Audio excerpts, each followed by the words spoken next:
બીજી એક નમ્ર પ્રાર્થના છે બ્રાહ્મણના બાળક તરીકે આપ સર્વ, જો આપ આપણા ઈષ્ટ દેવતાની કૃપા પ્રસન્નતા ઈચ્છતા હોય ને તો આપણા નગરની અંદર આપણા ગામની અંદર રહેતા સાધુ સંત બ્રાહ્મણ દશનામ અતીત ગામનો શિવાલયનો પૂજારી, રામ મંદિરનો પૂજારી, કૃષ્ણ મંદિરનો પૂજારી, આદિશક્તિના મંદિરનો પૂજારી કે કોઈ પણ મંદિરનો પૂજારી, કોઈ સાધુ કોઈ બ્રાહ્મણ કે જે આપણા ગામનો છે, આપણા નગરનો છે, આપણા નગરની અંદર નિવાસ કરી રહ્યો છે, આપણા ગામના જે ગામ દેવતાઓ છે એની નિરંતર સાંજ સવાર પૂજા અર્ચના કરી રહ્યો છે, એની અવશ્ય આપ પૂજા કરજો. ઘણા લોકો બહાર જઈ તીર્થોમાં જઈ અને મોટા મોટા દાન કરીને મોટી મોટી તકતીઓ લગાડે છે. એમને પણ મારા પ્રણામ છે.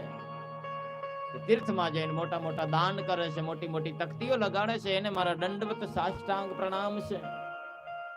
પણ એક બ્રાહ્મણ તરીકે પ્રાર્થના છે કે તીર્થમાં જઈને બહાર જઈને ધામમાં જઈ અને મોટા મોટા નામોની તકતીઓ લગાડો ને એ પહેલા આપણા જે નગરના સાધુ સંત બ્રાહ્મણ કે જે આપણા આશ્રય બેઠા છે ને એની જે પૂછા કરે છે ને એવા શિવપ્રેમી એવા હરિભક્ત એને આ બ્રાહ્મણના લાખો કરોડો અબજો અને ખરબો પ્રણામ છે કે તકતીઓ લગાડતા પહેલા જે ગામના સાધુ સંત અને બ્રાહ્મણની પૂછા કરે છે. કારણ કે જ્યાં સુધી આપણા નગરનો આપણા જે ગામ દેવતાઓ છે એની પૂજા કરનારી સાધુ બ્રાહ્મણ અતિથિ મહાત્મા એ પ્રસન્ન નહીં હોય ને ત્યાં સુધી ક્યારે પણ આપણા ઉપર આપણો ઈષ્ટ દેવતા કે આપણો મહાદેવ ક્યારે રાજી નહીં થાય બાપ. એટલે અમારા જેવા કદાચ કેટલાય આવે ને કેટલાય જાય, અમારા જેવાની કોઈ સેવા નહીં કરો ને તો કાંઈ વાંધો નહીં આવે, કુછ ભી નહીં હોગા. પણ આપણા નગરની અંદર રહેતા એ સાધુ એ બ્રાહ્મણ એ અતીત એ મહાત્મા એની અવશ્ય સેવા કરજો. ભગવાન મહાદેવ ખૂબ રાજી થશે.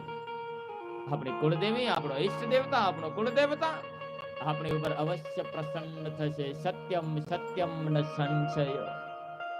કારણ કે જ્યારે જ્યારે કોઈ નાનું મોટું કામ પડશે તો ગામના બ્રાહ્મણ ગામના સાધુ ગામના સંત ગામના મહાત્મા એ કામ આવશે.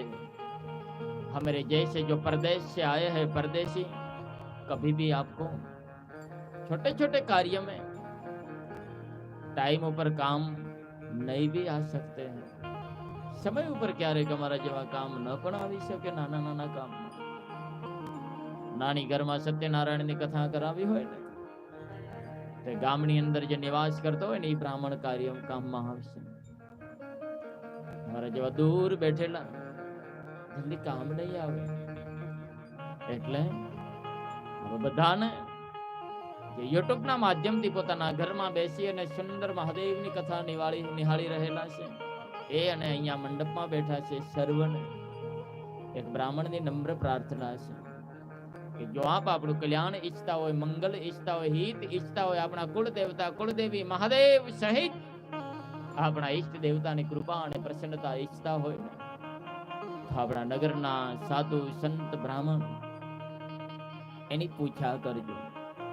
બહાર જઈને તીર્થમાં જઈને મોટા દાન કરો એ પહેલા આપણા ગામના જે સાધુ છે દશનામ છે બ્રાહ્મણ છે એની પૂછા કરજો કે એના છોરા તો ભૂખ્યા નથી ને સાહેબ. એની પૂછા કરશો ને તમારો મહાદેવ આપ મેળે આપણી ઉપર પ્રસન્ન થશે ભાવ. પછી જઈ અને બાર અને તીર્થમાં અને ધામમાં મોટા મોટા બોર્ડ લગાવવાની તકતીઓ લગાડવાનો પ્રયત્ન કર્યો. જ્યાં સુધી ગામનો સાધુ સંત બ્રાહ્મણ આપણી ઉપર પ્રસન્ન નહીં હોય ને ત્યાં સુધી સ્વપ્નમાં પણ ભગવાન મહાદેવની કૃપા અને પ્રસન્નતા આપણી ઉપર નહીં ઉતરી શકે. એક બ્રાહ્મણની શિવ મહાપુરાણની કથાના માધ્યમથી વ્યાસપીઠના માધ્યમથી આપ સર્વને નમ્ર પ્રાર્થના છે